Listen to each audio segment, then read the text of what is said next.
Bonsoir tout le monde, j'espère que vous allez bien. Aujourd'hui on se retrouve pour une nouvelle vidéo sur le thème des 7 erreurs que font la plupart des gens et que j'ai faites moi également lorsqu'on recherche une alimentation saine. Alors ces 7 erreurs, ça va faire l'objet de 7 vidéos différentes, donc ça va être une série de vidéos que je vais vous présenter tout au long des semaines. Aujourd'hui c'est le conseil numéro 1. L'erreur numéro 1, il n'y a aucun ordre du tout d'importance ou croissant, décroissant, bref, il n'y a aucun ordre. Les conseils viennent dans l'ordre auquel j'y ai pensé, mais pas du tout dans un ordre d'importance. Voilà, donc on peut continuer pour notre première vidéo avec le premier conseil, le conseil numéro 1 qui est sur la variété au niveau de notre alimentation.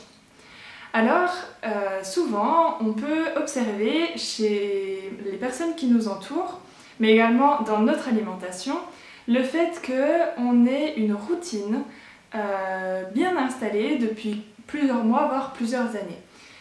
Est-ce que toi, derrière la caméra, tu as le même petit déjeuner, la même marque de céréales, ou la même marque de pain, ou la même marque de confiture, ou de jus d'orange, ou que sais-je, et que tu manges ça depuis des années au petit déjeuner?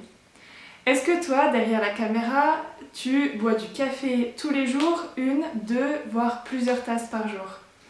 Ou du thé? Est-ce que tu bois du thé constamment dans la journée? Est-ce que tu es toujours sur le même thé?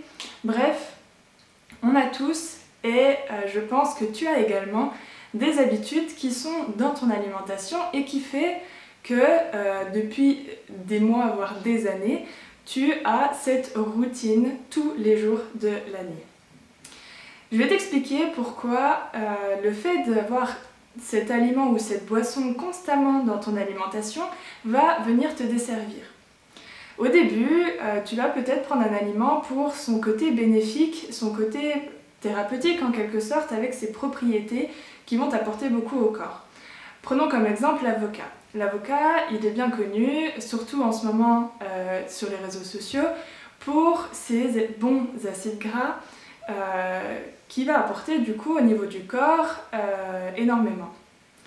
Seulement l'avocat, si vous en mangez tous les jours et tous les jours de l'année, ça va venir vous desservir. La vieille expression dit le trop est l'ennemi du bien, et c'est vrai. Donc votre avocat, oui, vous allez avoir tous les bons acides gras, mais vous allez avoir aussi l'effet néfaste de l'avocat qui va être dans le trop. Et dans l'avocat, il y a peut-être des choses par rapport à votre corps, votre morphologie, votre âge, vos problématiques, qui va venir quelque peu aggraver ou irriter quelques problématiques, et on ne veut pas ça. Pour vous donner un exemple, c'est un petit peu comme une amitié ou une relation avec votre entourage. Suivant ce que vous cherchez dans une amitié, vous allez chercher une personne ou une autre. Donc vous allez passer beaucoup de temps avec une certaine personne pour ses qualités. Voilà, si vous êtes stressé et que vous recherchez une personne calme avec qui passer du temps pour justement un petit peu vous aider à descendre au niveau de votre stress, vous allez passer beaucoup plus de temps lors de vos phases où vous êtes stressé. Voilà, jusque-là, tout est normal. Seulement, la personne avec qui vous passez du temps, vous l'appréciez pour le fait qu'elle soit calme et qu'elle vous aide à déstresser, mais elle a également ses défauts. Donc vous allez peut-être retenir certains de ces défauts qui ne vont pas vous plaire, et vous n'allez pas pouvoir passer 24 heures de votre vie, tous les jours, 365 jours par an, avec cette personne, dû au fait que vous ne supportez pas forcément de vivre constamment avec les défauts de la personne. C'est pareil pour l'avocat ou tout autre aliment. On prend un aliment pour ses qualités, seulement il va avoir également ses défauts. Donc si on mange constamment toujours la même chose, le corps va, oui, prendre les qualités de cet aliment, mais il va devoir gérer aussi les défauts. C'est un petit peu schématique, mais en soi, c'est ça.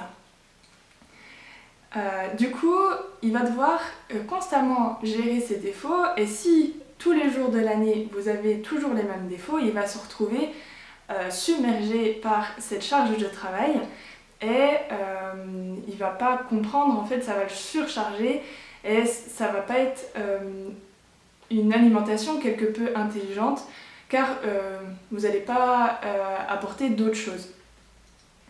Lors d'une relation, il y aura peut-être plusieurs personnes qui vont vous aider à vous calmer et à déstresser, mais suivant votre humeur du jour ou suivant vos besoins, vous allez choisir une personne ou une autre. C'est pareil pour l'alimentation. Donc le premier conseil, c'est de varier votre alimentation. Varier pour éviter justement à votre corps d'être surchargé au niveau des défauts de votre aliment et de pouvoir apporter tout ce dont le corps a besoin.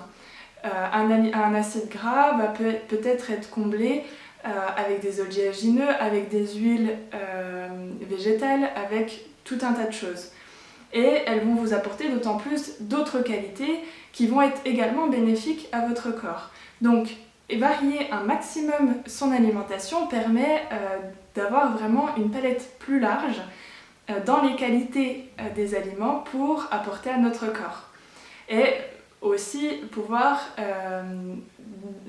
enlever la surcharge des défauts des aliments sur notre corps pour ne pas aggraver ou avoir vraiment le côté néfaste de l'aliment qui, avec la durée et avec le temps, va venir nous embêter. Voilà, je vous remercie d'avoir regardé cette vidéo. Je vous invite à la liker, à commenter en commentaire si vous aussi vous avez du mal à varier ou si vous aussi vous avez des habitudes alimentaires bien ancrées en vous et dans votre quotidien. Marquez-moi un petit peu quelle est l'habitude que vous avez prise, si c'est au niveau alimentaire, si c'est au niveau des boissons, etc. On se retrouve pour la prochaine vidéo pour le conseil numéro 2. En attendant, je vous souhaite une très bonne journée avec beaucoup d'amour.